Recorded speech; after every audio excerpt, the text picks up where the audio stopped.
उमेदवार हॉस्पिटलमध्ये, काँग्रेस व्हेंटिलेटरवर. दुसऱ्या समोरच्या पक्षांना अप्रत्यक्षरित्या सपोर्ट करण्याचा त्यांचा मानस दिसत आहे. असा आहे उलटा चोर कोतवाल को डाके. देशमुखांचा आजारपण, ठाकूरांना शंका.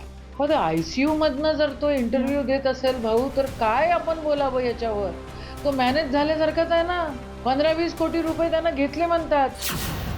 देशमुख आणि ठाकूरांमध्ये वार पलटवार. एकदम बिनबुडाचे निराधार चुकीचे आरोप करणं म्हणजे फार लाजिरवाणी गोष्ट आहे. अमरावती विधान परिषद निवडणुकीतील उमेदवार हर्षदी देशमुख आणि काँग्रेसच्या माजी आमदार यशोमती ठाकूरांमध्ये वाकयुद्धाला तोंड फुटलंय.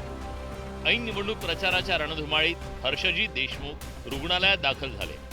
त्यावर यशोमती ठाकूरांनी शंका व्यक्त करत भाजपशी त्यांनी हातमिळवणी केल्याचा आरोप केलाय.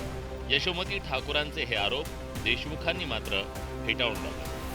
हो, तर ICU मधनं जर तो इंटरव्ह्यू देत असेल भाऊ, तर काय आपण बोलावं याच्यावर? तो मॅनेज झाल्यासारखाच आहे ना. 15-20 कोटी रुपये त्यांना घेतले म्हणतात. मी तेच बोलले की 15-20 कोटी रुपये त्यांनी घेतले. एवढी कॅश आणि एवढा व्यवहार जर हवा होतोय, तर मग होम मिनिस्ट्री करते तरी काय आहे? नागपुरातच ऍडमिट आहे म्हणते तो, आणि नागपुरातून तो ICU मधनं इंटरव्ह्यू देऊन राहिला म्हणते.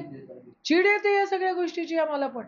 एकदम बिनबुडाचे निराधार चुकीचे आरोप करणं म्हणजे फार लाजिरवाणी गोष्ट आहे. आज यशोमतीताई ठाकूर इतक्या सिनियर नेत्या आहेत, काँग्रेसच्या वरिष्ठ नेत्या आहेत, माजी मंत्री आहेत. त्यांच्यासारख्या व्यक्तिमत्वाने अशा प्रकारचे पक्षाची प्रतिमा मलिन करणारे आरोप म्हणजे एकदम चुकीचे आरोप आहे.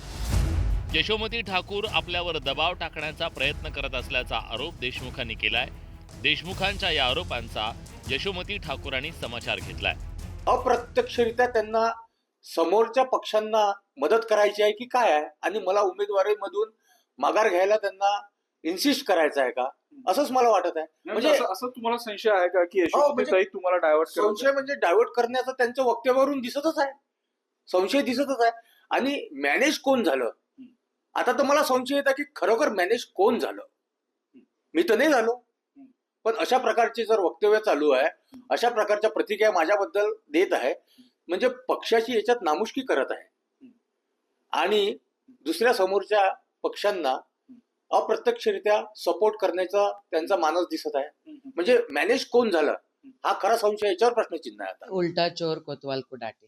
काल आजारी होते, ICU मध्ये होते. म्हणतात 4-5 दिवस त्यांना बाहेर यायला लागतील. डॉक्टरांचं ट्रीटमेंट काय, एन्जिओग्राफी काय आहे, त्याच्यामधनं काही स्टेटमेंट नाही. कम्युनिकेशन पाहिजे की नाही पाहिजे? आणि जर तुम्ही तयार असाल, चला या फील्डमध्ये, चला या लवकर, उद्या या आणि सुरुवात करा. 4-5 दिवस राहिलेले इलेक्शनला, या निघा बाहेर. कशासाठी नाटकं करताय हॉस्पिटलमध्ये हे करायची?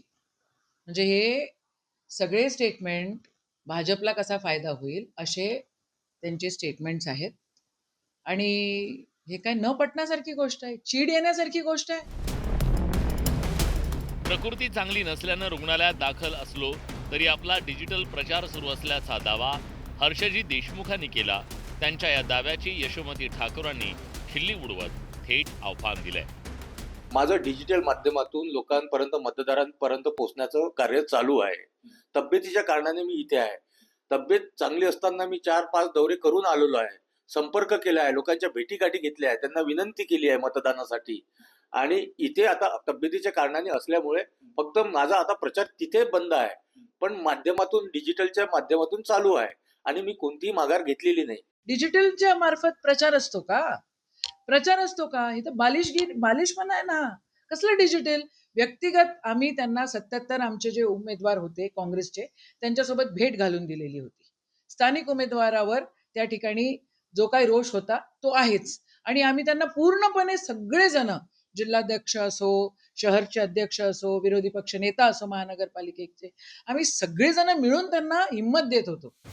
ऐन निवडणुकीच्या रणधुमाळीत काँग्रेस नेत्यांमध्ये जुंपलेली असतानाच यावर टोले हाणण्याची संधी भाजपसह विरोधकांनी साधून घेतली आहे.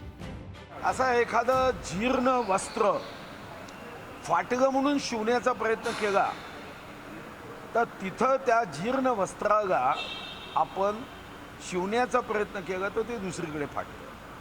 बस आता काँग्रेसचं कामही तशाच पद्धतीने झालं आहे. जोपर्यंत काँग्रेस साधं सुधं विश्लेषण करेल तोपर्यंत त्यांचे अच्छे दिन कधीही येऊ शकत नाही. या झाडाला जोपर्यंत विचाराचं आणि विकासाचं पाणी टाकल्या जाणार नाही हे काँग्रेसचं झाड हे असं सुकलेलं राहणार आहे. विधान परिषद निवडणुकीत चंद्रपूर आणि यवतमाळ मतदारसंघात काँग्रेसच्याही उमेदवारांनी माघार घेतल्यानं पक्षाला नामुष्की सहन करावी लागली. त्यात आता ऐन प्रचाराच्या धामधुमीत उमेदवारच रुग्णालयात दाखल झाल्यानं काँग्रेसच्या अडचणी वाढल्यात. Bureau report, news 18 Marathi.